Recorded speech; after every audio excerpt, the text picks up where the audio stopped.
This is the Authority Company podcast, conversations with leaders that are shaping our future. Hola, I'm Joe Pardavila, and this week we are getting into the high-stakes world of wedding planning with Sara Fay Egan, the author of The Through Line. Now, we've all heard the horror stories, seen the reality shows, and watched the viral TikToks, but what's it really like to be a wedding planner? Well, Sara Fay is going to tell us how she got into it, what's it like, and how she survived in one piece. Sara Fay, welcome to the podcast. How are you? I'm great. How are you? I'm awesome. So I know this is going to be, you probably get this question a lot, but as a kid from Jersey, when I see this name, it kind of rankles me because I'm a Jets fan. But you have Eli Manning giving you a shout out for your book. And I know you probably get tired of asking this, but your book's not a sports book. Your book's not about, professional football or growing up a Manning. Please explain this connection between you and Eli Manning before we start our conversation officially here.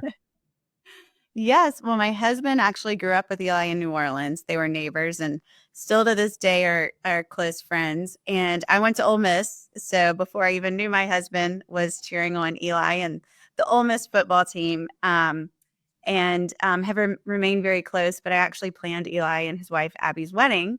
And so the people who did testimonials, most of them were clients of mine or brides or grooms of mine. So I reached out to Eli because he did have a big curveball with his wedding, although I didn't tell them about it till years later because it was behind the scenes, which I feel like I actually ended up doing a lot with other weddings because I felt like that was my job. And years later, over wine, told him what had happened behind the scenes. So there was curveballs. A tidbit about it for us. Could you tell what one of the curveballs was? Sure. Well, they actually got married in Cabo, and it was the Wednesday before the wedding, and I was standing there in the ballroom, which is always hard. I ended up, a lot of my business and clients ended up being friends because the best, advertising is word of mouth always. And ended up being clients that had been bridesmaids in weddings or just word of mouth. So it's always hard though when you're friends and you're trying to juggle that and all your friends are there in the swimming pool and drinking margaritas and we're in the ballroom. But that was my job and I loved it. So it was Wednesday before the wedding and I was in the ballroom and we got a call that we were waiting on all the flowers to come and the flowers just hadn't arrived yet. And we got a call that the customs agent just decided to burn all the flowers at customs when it crossed the border into Mexico. And it's always really hard for people that are in the industry to plan weddings in other countries because you've got all of these rules. But flowers specifically in different countries, there's certain rules about which types of flowers can come in and out of the country. So you couldn't have the same flowers at your wedding in California that you could in Cabo. So we're always very careful to only have the flowers that are let into the country on the list. But this day, I don't know if the customs agent had his own daughter getting married and he took them and put them in the back of his car or what he did with them or if he saw a bug. I have no idea, which are always on flowers. But he burned them and we got the call that all the flowers were on fire. We weren't going to be getting any flowers, especially orchids, which were supposed to be hanging from the ceiling. And then about 5 minutes later, some of their family members, his mom and my mother-in-law, and they walked into the ballroom and said, "What are you doing? Where are you working? Come out and just lay at the pool with us." And I just smiled and said, "Everything's great, but I'm not going to make it to the pool today." And so always kind of had to have on that professional face and smile, even though a lot of times things were not so great behind the scenes. And I knew it was my job to make it happen. So what we did was we got a floral designer from our team and somebody else that spoke great Spanish, put him on a plane, flew him to Mexico City, rented them the largest van we could find and said, "Go grab every flower that you can find that are in the white, pink, and green color palette. I don't care what it is. And load up the truck with as many flowers as you can and drive to Cabo." And they did. And it was beautiful. And our wonderful team stayed up overnight and made it happen. And I really never told Eli and Abby about it until maybe 2 years ago. So that was about 16 years ago. So it was a big curveball, but I did write about it in the book. So that sure was. And so I'm curious. Well, first let's talk about the burning of the flowers. Like, Is that, have you, because I'm sure you've done a lot of work in international markets. Like, is that common that they just burn flowers? It is not common. No, it's the only thing that's ever happened. And that is, with curveballs and being able to pivot and switch gears is so important in life, but also in the wedding industry and event planning industry, because no matter how many years, I was going on 20 years of wedding planning, and you think you've seen it all, and then something happens and you just are in shock because you can't imagine something else happening like that. So Wow. Now, I'm sure you had a strong vision, especially knowing, oh my God, not only am I lifelong friends with Eli Manning, he's like a superstar, a household name. Were you able to fit the original vision with the flowers that were the pre-burnt yes, flowers with the yes. flowers you got from Mexico City? Everything was exactly as planned. The only thing that was different is we had orchids hanging from the ceiling, and we ended up with roses, but it was just as beautiful, and they never knew. So it was great. So I feel like that's why you surround yourself with amazing vendors and hire a great wedding planner. So let's get into this wedding planning thing, because I think for many who are like, I guess maybe men, like we only hear like the worst of it, like because we were like, hey, we don't want to get involved in that, and then so obviously bridezilla has become a thing, and it's this cliche thing that is highly demanding. So we all kind of know on the outside that this is a very difficult industry to navigate. Right. Why would you want to get involved in it? Well, I'm the first to admit that I'm crazy. I'm nuts. And I loved that, I didn't do as many local weddings. Mainly the local weddings that I did were crazy jigsaw puzzles of putting tents together. And I loved the challenge, and I love to stay busy, and I love my favorite thing. One day I had this realization that I never dreamed to be a wedding planner. I looked up and thought, how did I get here? I never even dreamed about my own wedding as a child. But I really loved having a client come in and then telling me their dream and bringing that to life.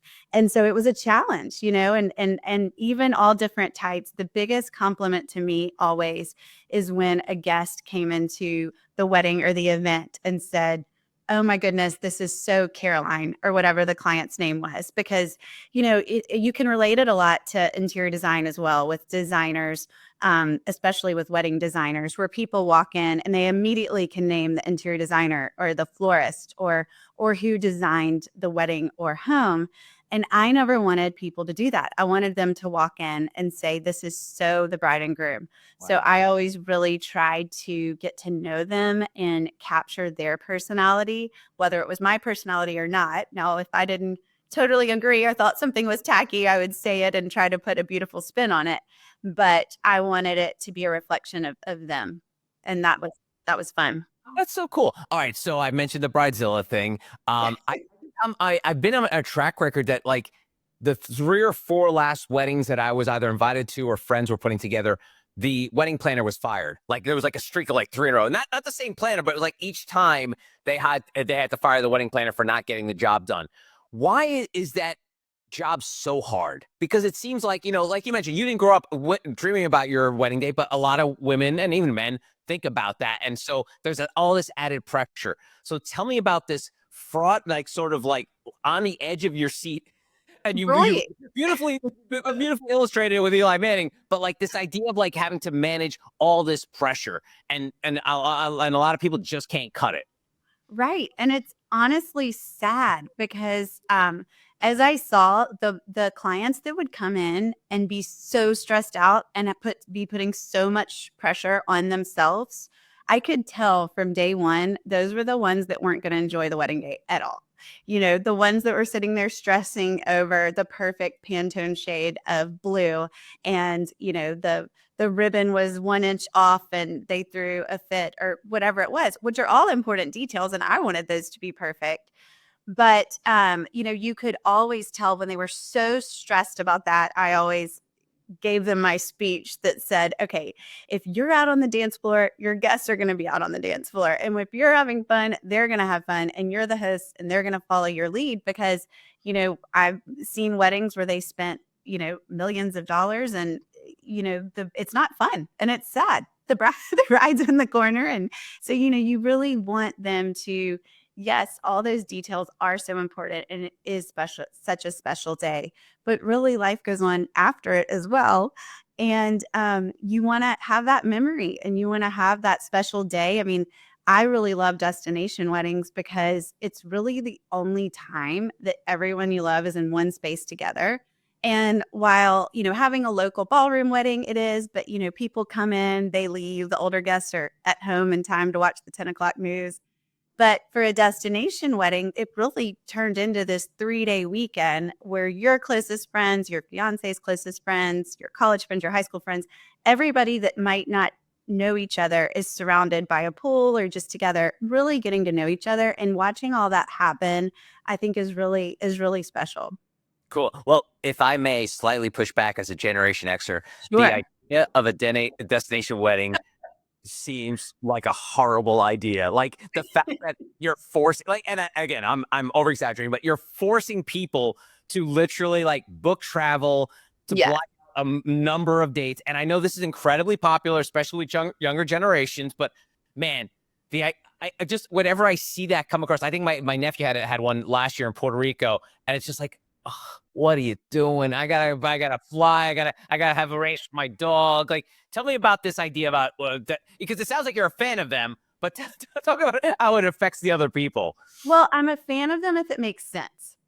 I feel like, years ago when they were new and fun and you were the only one that was having them or the only one of two in a year, it was great. But then it's just like anything in any fad and trend. When it becomes so popular, it's not fun anymore. And so, when you are asking your friends who are newly working and they're having to take off jobs and for the bachelorette party and all these things, it does become too much. So I think if you approach your wedding as thinking about your guests first and thinking about their experience, then it's the same as entertaining at home. If you're thinking about their comfort level and thinking about them, then it really all makes sense. I've had brides that called me and said, "I want you to pitch, where should I get married?" And I've literally pitched a wedding plan for California, Italy, and Cabo. And we had 3 different weddings. And what do you want to do? To me, it's just not as special when you're just picking a place out of the blue and you're saying, "Oh, I want to have a destination wedding."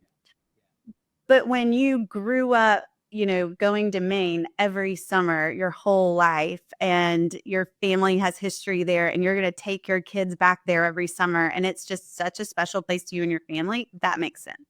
So if it makes sense to you, I feel like you can make it work, but you still need to think about your guests and their comfort. Are there flights going in there that are affordable? Are there, and then maybe you need to make some accommodations with your wedding budget um, to help accommodate the guests. For example, if you are traveling somewhere and it's a 45-minute ride, well, maybe you do need to budget for transportation for your guests, but have fewer guests. So that way you're thinking about them first.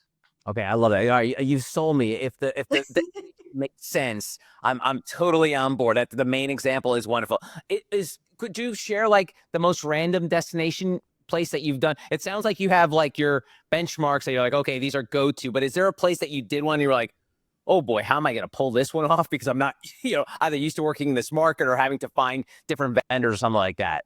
Yes. Definitely. You know where it was a very, very, very hard place to plan a wedding is Marfa, Texas. It's become very popular and kind of a fad and trendy certain types. Actually, a lot of New Yorkers come down there. There's really cool art galleries and restaurants, but only for about 2 weeks out of the year when it's in season, when these New Yorkers come down and do that. So actually the first wedding that I planned there, there's a story from it in the book. And there's a really trendy hotel there and all these things, but at that time there wasn't. And we actually had to put a chuck wagon in the town square and provide breakfast and lunch for the guests because there really wasn't even a place to go. So when you're going into a place where there is zero infrastructure and you have to think about every single thing for the guest, it's really hard. And most of the locations that we ended up going to, whether it was Colorado, Maine, Cabo, we actually ended up bringing a lot of vendors still from Dallas because there just weren't any local vendors. I'm all about using local vendors first And maybe you can find, a photographer, hair and makeup, some things. But for the big infrastructure, you usually have to go to a larger city where the vendors are well versed in the subject. So, Oh yeah, that's great. Because I was curious about that because I'm sure in a lot of these destinations, like my nephew was in San Juan, Puerto Rico, so I'm sure there's a pretty good infrastructure there for DJs, photographers. But like Martha, Texas, I'm sure, right. and now it probably is. Now it's a cottage industry now of everyone wanting to get married down there. And why? I don't. Just out of curiosity, why there? Is there a reason that like was there like a Kardashian who did something there that all blew up? Because I remember like Kim went to Iceland, everyone went to Iceland. So I'm just curious, like why there? No, actually, well, the first wedding that I'm talking about is actually a dear friend and a bride. She actually wrote a testimonial as well, Lizzie Duplantis. She was Lizzie Means. She founded Mirren Crosby Boots. And so it all ties back because she grew up on a ranch there, and now makes these custom boots. So it all ties in. So it was so very her. And now that the fact that she got married there, it was perfect. But if somebody just picked it because they saw it in a magazine and thought it was cool, I would urge them against it. Yeah, you've got the experience. All right, so let's talk about the title and the concept of the through line. What do you hope readers get from that the idea of the through line? First, like break it down for us, and then how could it help people? Sure. So the through line, actually, back to a minute ago when we were talking about the stress of weddings, it's an interesting concept that I've used almost in every bride meeting I've ever had. And you see these clients coming in their very first meeting, and they're so stressed, and they're trying to pick the perfect thing for their save the date to mail out, the perfect colors, the perfect size, the perfect monogram. And they think that the decision that they make that day is going to dictate the whole wedding and their whole life. And if they make a wrong decision, it's just horrible. And it's I try to explain to them that, they can, whatever they choose then, whether it was a monogram, we can pivot and do a different version of it later. You don't have to be so stuck on this one thing and be worried if you make a bad decision or need to pivot. And as we were going on the writing journey, and I was about halfway through the book, I still didn't have a name. And I knew I wanted it to be something about switching gears or curveballs. And I explained to my editor this process of the through line. And I just said, I am really the only person that can write this book. I've got these unique experiences that were unique to me, and they're of a myriad of different topics, whether it's wedding planning, restaurants, navigating, living in a hospital, so many different things. But I uniquely have this story that's tied together that creates my through line. And I've had to switch gears many times. I've had so many curveballs, but really through it all, I feel like I truly have found happiness, and I'm much happier now on the other side of it. So it's really something I do have to explain to people. But once I explain it, they say, "Oh, okay, that makes sense." Awesome. And speaking of happiness, you write about in the book about joy as a guiding principle for success. And so let's talk about this intersection of joy, but also this immense pressure that's involved in the industry that you work in terms of like, yes, in theory, the wedding is the most joyous day of their person's lives, but there's also a lot of stress that goes with that. So how does joy factor in all this? Well, I think, actually, you would say a lot of times there isn't joy underlying. I mean, you might have a client that is very stressed. You might have a mother and a daughter that are screaming at each other, because a lot of times that was the stressful situation. And I joked many times my business card needed to say therapist, not wedding planner, because I was usually the middleman talking to the bride and talking her off the ledge and then talking the mother off the ledge and trying to find some medium in between it. And really trying to bring them back to, okay, what's the reason we're all here? And that is, getting married. And but even on the back end, even our team, I mean, I think it's always so important to be playing music in the tent, and to be, if it's a late night, hour and we're still working hard, just to be, laughing and finding the levity in the situation. Because if you don't, I really think you become paralyzed and you freeze in the moment. So no matter, what the situation is, whether it's your life or that event, if I stopped in any one situation, because I had many, many crazy things happen, if I stopped and just really got caught up in what was actually happening, I probably would have frozen and laid down and crawled in a ball and cried. So I think it's important to, regroup, find joy, and just kind of surround yourself with those like-minded people. I found a lot of times if I was surrounded with people that were maybe negative or didn't have the same mindset as me, it really does wear on you and you don't realize it. But when you are surrounded with people that have that same mindset and, the glass is half full, it's a completely different day.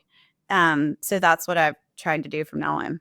That's great. I'm trying to find a way to phrase this, but how do you not come across as condescending to a client when you're trying to talk them off the ledge? Like you're like, when they're having these like high tension moments, and if you could say like, hey, I don't know how you would handle it, but you could be like, hey, don't worry, I've done 1,000 of these, you'll be totally fine. And then for the person to be like, well, I don't care how the other 1,000 went. I go, this is the one. So how do you balance that line? Because you mentioned the fact that you're kind of a therapist too, but so. Well, tell us about like what kind of tone you have to take, and I'm sure every case is different. But like, because I think most people like, you have no idea what I'm feeling, Sara Fay, but then you have some idea. So tell me about some of those like Yeah. I feel like people never really, I really don't think anyone ever said that to me. And I feel like, yes, you never want anybody in front of you, whether it's a client or somebody that's a friend and you're trying to give them advice. You never want them to feel one of 1,000. You want them to feel one of one. You want to look them in the eyes. You want to create that relationship with them. I talk about that a lot in the book. And you really want to put yourself in their shoes to then be able to give them advice, whether you really think what they're saying is ridiculous or not. You really want to try to meet them halfway. And I think a lot of times if, brides had some ridiculous requests, I tried to take that ridiculous request, take what I thought was the best solution and somehow make a plan in the middle to make them feel like they're getting what they wanted, but still do what I thought was best for the event, which is hard.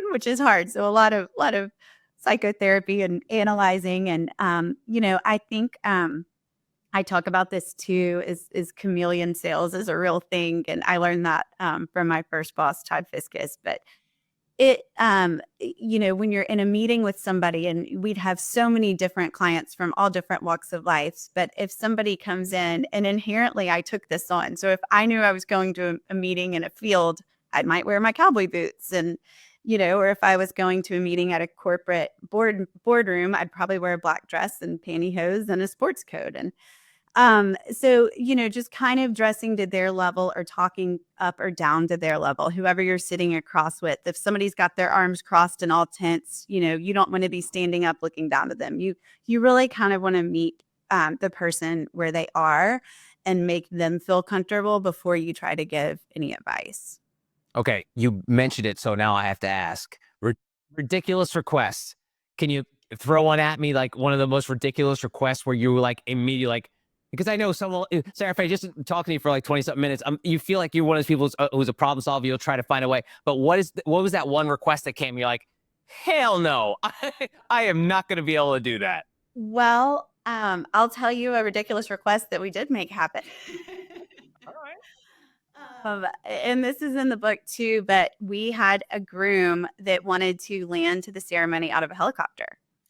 And it was really funny, but they had a sense of humor and they wanted to pretend like they wanted the guests to think that the bride was left at the altar and that the groom had left her at the altar. And this was an outdoor wedding in a garden, a beautiful garden. So we found a stunt double that looked like the groom and put him in the same tuxedo as the groom and had the groom hiding behind the altar behind bushes with my assistant at the time. And the beautiful strings were playing. And then as the strings were playing and it looked like the bride had already walked down the aisle and was at the altar, we cued the Mission Impossible music, which was not my idea, but they wanted that. And it was dun dun dun dun dun dun dun dun dun dun dun. And I cued the helicopter from my headpiece, and the helicopter came over, which, by the way, had been radioing me that it had about 5 minutes or was going to run out of gas. So we had to do it right then. And the bride wasn't there yet. So we're orchestrating all of that. And the helicopter hovered over the altar area. the rope came down, the stunt double, jumped out of the helicopter via the rope behind the same bush where the groom was. The groom popped up and dusted off the grass like he had just fallen from a helicopter and ran to the altar. So we did make that happen. I wouldn't recommend it, but we have made crazy things happen before. I think an important thing that you've shown, either in your career, your book, and in your conversation, is just this importance of human connection and relationships. Because as a wedding planner, I'm sure you have to be the, I know a guy. Like, hey, do you know 1,000. something? I know a guy. Tell me Yeah. how you cultivate those I have a guy relationships where, if someone has a request, you know exactly who to turn to. Sure. And I think it takes years and years, to build up that Rolodex. And I think in the beginning, we'd have clients come in that would say, oh, I have a cake person, or I have a florist, or I have a valet. And in the beginning, before I knew better, we'd say, okay, we'll use your person. And then I quickly learned as time went on that you can't, finally had to put my foot down just to say, I'm so glad you have your person. And sometimes it would work if I did my research because I did want it to be a reflection of them. But most of the time when your grandmother's making the wedding cake, it is not going to arrive in one piece. So you just have to, go with the vendors that you trust, that will wake up at 2 a.m. and come save the wedding tent when it's pouring down rain, or will just have your back. So that became something that, as I went on and on in my career, became a stickler with, that those people that I had just worked with, that I trusted them and referred people to them, and they trusted me. And it was really a two-way relationship. And we were in the trenches literally together, working, and had gained mutual respect for each other. Those are the people that I wanted on every job. That's cool. That's awesome. I think since 2020, I think a lot of companies and entrepreneurs are probably focused more on work-life balance. It's a Mhm. phrase you hear all the time. Some people think it's like it's impossible. I think in your line of work, how do you pull off work-life balances? Because a lot of these weddings are, like you mentioned, they could be destination weddings. They could be weeks and months of planning. It could be taking over like your entire weekend lifestyle. How were you able to pull this off with a whole bushel full of kids at home and a husband and all of that? We'll get into those guys later, but like, how did you pull that off? Well, I really pulled it off until I didn't, honestly. And I talk about that a lot in the book, to where, I'm just wired that I want to make things happen. And if I say I'm going to do something, I'm going to do it. And, um, then once you have a family and kids and a husband and other responsibilities, it does become hard. So I went from doing weddings every single weekend and traveling every single weekend, missed a lot of milestones in my friends' lives, missed, my best friend's wedding. So literally missed a lot of things because I had overbooked my calendar, overpromised to people, and felt like I had to execute and follow through on my commitment. And then as I went along, and when I had my daughter, who's 13 now, decided I couldn't do that. That's when I quit my job there and started my own business. And my goal was to take fewer weddings a year. And even really in the end, I ended up taking 4 weddings a year, but they were all destination. And so when you think about that, I was still gone away from my children about 8 weeks out of the year, because you'd go on site visits. And if you're flying to Italy, you're there for at least a week on a site visit, or 2 site visits, or several, and you're there the week of the wedding. So while 4 weddings doesn't sound like a lot, it really was a lot of time away from my kids. And so I loved it so much, and it was really hard for me to step away from that. But when my daughter got really sick, I just learned that I had to, and I had to put my family first. And that really made me pivot into um, running our family restaurant group, because I love it. It's very similar. It's hospitality, but I really have found more work-life balance now, where I can have conference calls and work more during school hours, and then try to switch gears and be a mom and drive carpool after school. So I've found it a little more now, but it's definitely hard. And you have to be pivoting and analyzing it every day. I'm constantly rearranging my schedule to remind myself when I make it too heavy on one side to switch it back to the other. So there's definitely no such thing as true balance. I think it's a pendulum, and you always have to keep in check. Well, I'm glad you picked an industry that's much easier. I mean, I hear it's just like a cake. It must be like you're on vacation now, Sara Fay. It's a day at the beach. Yeah. Well, we've already said that I'm certifiably crazy, and I love the crazy, and so that's just my personality. So I love it. Good for you. Well, I always wrap up these conversations talking about the dedication of the book, and we talk about your family. So this book is dedicated to my loving husband, Merrick, who is my rock and my best friend, to my beautiful daughter, Grace. I cannot wait to watch you grow and flourish in life. I'm so proud of you. To my sweet son, Walker, your kindness and love for others will take you so far in life. To my mother, Joan, and my sister, Grace, who have stood by my side through it all. I love you. You are my everything. You talked about how the struggle was real to transition into becoming like fully invested into your family life because your career had taken so much of it. Why was it so important to dedicate the book to this group of people that probably had to put up with a lot of crap, Sara Fay, looking back at it, I'm sure. Take me behind the scenes with that dedication.